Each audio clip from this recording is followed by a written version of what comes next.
Assalamualaikum warahmatullahi wabarakatuh. Perkenalkan, nama saya Siti Sarah Alidano, NIM A41118099, kelas C, mata kuliah Bimbingan Anak Berkebutuhan Khusus. Sebelum saya menceritakan pengalaman saya mengenai anak berkebutuhan khusus, saya akan jelaskan dulu apa itu ABK. ABK adalah anak dengan karakteristik khusus yang berbeda dengan anak pada umumnya tanpa selalu menunjukkan ketidakmampuan mental, emosi, atau fisik. Saya akan bercerita sedikit mengenai anak berkebutuhan khusus. Namanya Dini, umurnya sekarang 8 tahun. Kelainan yang dia miliki yaitu bisu dan tuli. Selain itu dia normal, proses pertumbuhannya juga baik. Sekarang dia disekolahkan di SLB yang ada di Desa Kautu, Kabupaten Banggai Kepulauan.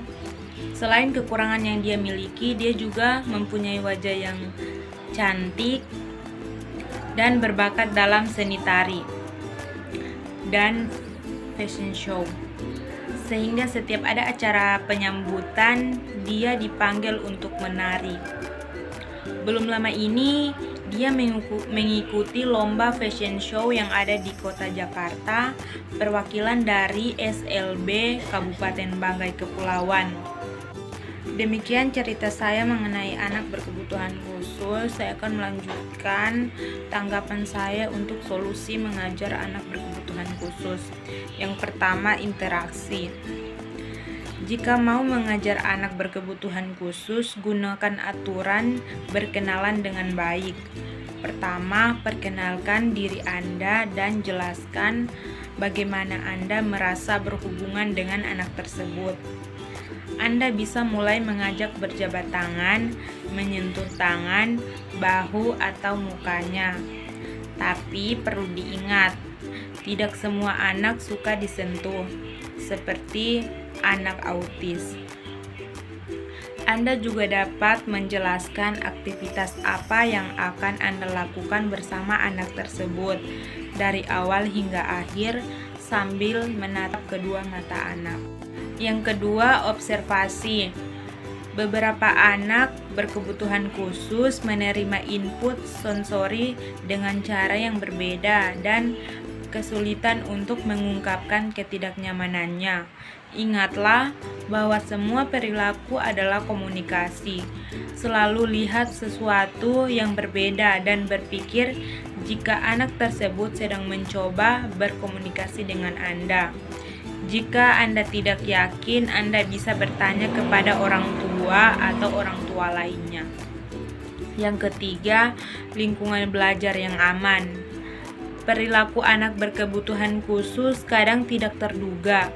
Oleh karena itu, penting untuk mendahulukan keselamatan dan mengatur lingkungan agar nyaman secara fisik dan emosional. Yang keempat, lebih fleksibel. Mengajar anak berkebutuhan khusus harus menggunakan metode yang beragam untuk membuat anak mengerti dan menguasai kemampuan baru. Misalnya, jika anak menolak pisah dengan orang tuanya, maka bawa orang tuanya ikut beraktivitas selama beberapa menit untuk mengurangi kecemasan anak. Lalu orang tua dapat mundur perlahan. Contoh lainnya adalah anak berkebutuhan khusus akan sulit memahami konsep abstrak pada pengajaran agama. Tugas Anda adalah menuangkan pelajaran tersebut dalam sebuah permainan atau proyek seni agar terlihat bisa diterima oleh akal. Yang kelima, harus konsisten. Jika terdapat peraturan di sebuah kelompok, maka aturan tersebut harus diaplikasikan secara konsisten kepada semua orang. Misalnya, jika Anda memiliki tujuan dan jadwal belajar, maka semua orang di dalam kelompok harus mengikuti hal tersebut. Bedanya, anak berkebutuhan khusus memerlukan dukungan ekstra atau guru pendamping yang duduk bersamanya. Sama dengan memberi hukuman. Misalnya, Anda menerapkan hukuman bahwa anak yang memukul harus keluar kelas untuk menenangkan diri, maka Anda menerapkan aturan tersebut pada anak reguler atau anak berkebutuhan khusus. Yang keenam, menjadi pengajar yang positif. Perilaku positif adalah kualitas paling penting yang harus dimiliki oleh orang-orang yang mengajar anak berkebutuhan khusus. Meskipun Anda memiliki pengalaman yang tinggi, Anda akan kesulitan berinteraksi dengan anak difabel jika memiliki perilaku dan asumsi negatif. Mengajar anak berkebutuhan khusus tidak bisa sendirian. Perlu peran orang keluarga dan kerjasama yang kuat dengan guru. Agar anak tidak bingung, pastikan setiap orang berkomunikasi untuk menerapkan strategi yang sama. Dan yang terakhir, nomor 7, gunakan isyarat visual, auditori, atau taktil. Memiliki isyarat yang tepat pada sebuah lingkungan dapat berdampak positif bagi anak berkebutuhan khusus.